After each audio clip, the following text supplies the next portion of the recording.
Hello, my name's Greg Harradine. I'm a composer, and on this episode of Good Art, Bad Art, I will be discussing an album that's just come out today, Friday, the 11th of July, 2025. The album is Moisturizer by Wet Leg.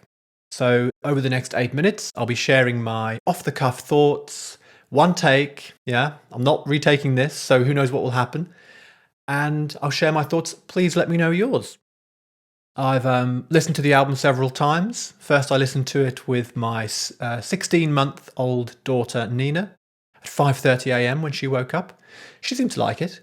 I listened to it in the car, dropping my son off at nursery, or some of it anyway, and listened to it a few more times, obviously back here carefully.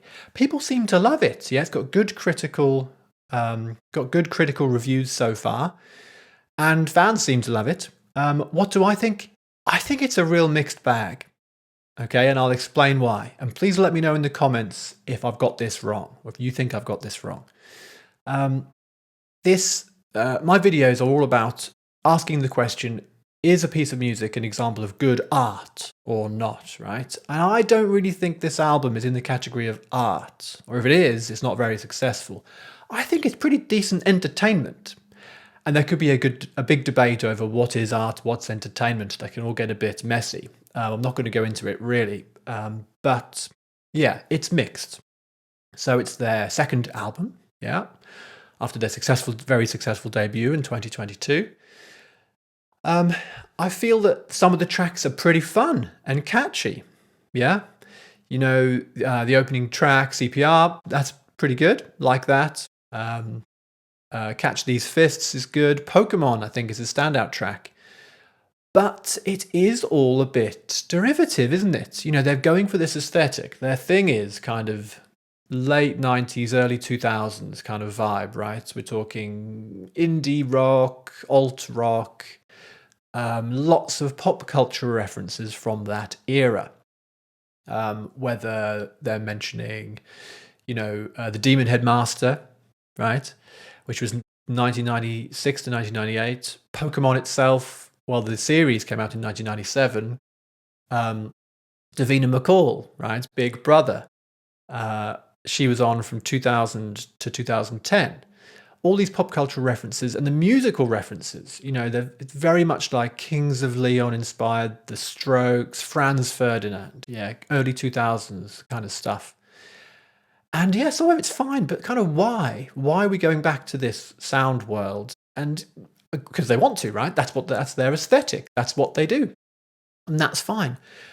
But for me, it's kind of like, well, it's not, I don't see this as an enduring album. Maybe I'll be wrong. But the songs aren't strong enough in their own right in general, is my feeling. There's a dichotomy here, right? There's a dichotomy. Some of the songs have that irreverent, kind of playful nature, like Too Cool for School, Who Gives a Fuck, whatever. They've got that kind of vibe, which is very much like their first album. But there's a new angle here, that of maybe even sincerity, if I can use that word. Sincerity, because Rianne, the lead singer, is by all accounts now in love, in a relationship. Must be happy about that. And lots of songs are about being in a relationship, being in love, which could be a good thing. I think it could have broken up the kind of, the kind of sardonic vibe of lots of the tracks.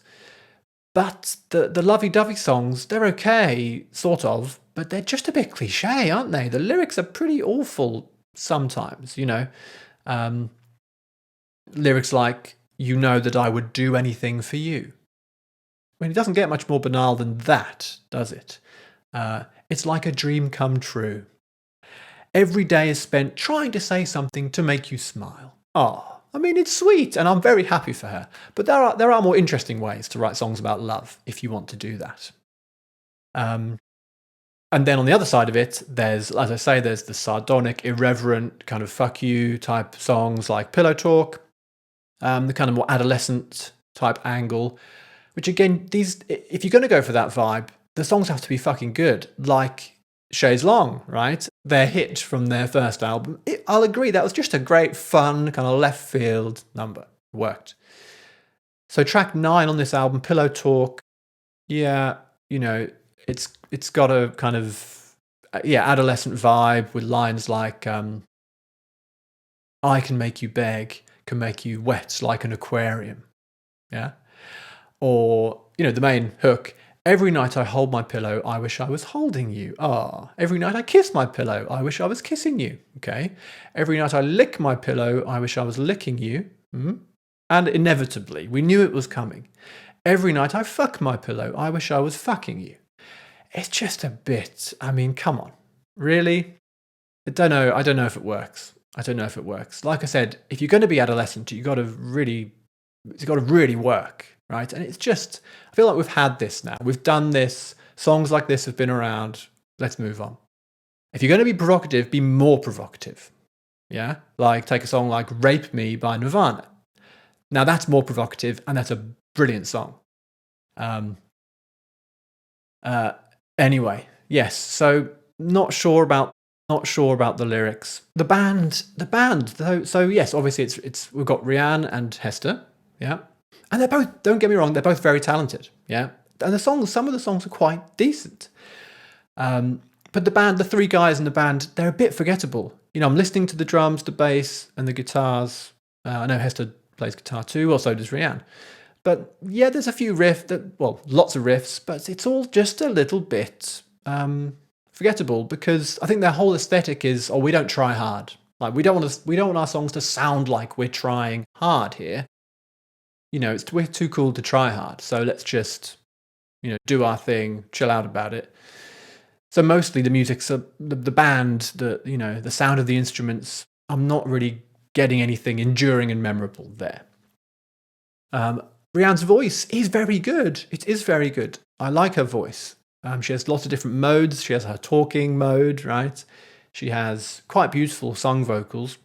I feel like she's been, there have been some unuseful comparisons made. People have mentioned, she's a bit like Kate Bush. Is she like Bjork? Is she like Joanna Newsom?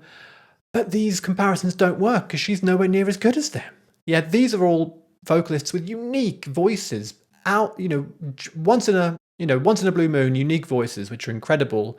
Sadly, Rianne is not on that level. She's kind of tier 2. But still a good singer. But we've got to be honest here. Best track for me, Pokemon. Great track. A good driving song. Nice chord progression. E major 7, C minor 7, and D major 7. Good. Anyway, must give it a score. 50 out of 100. 50, halfway, 50%. Not bad, but could be better. See you next time.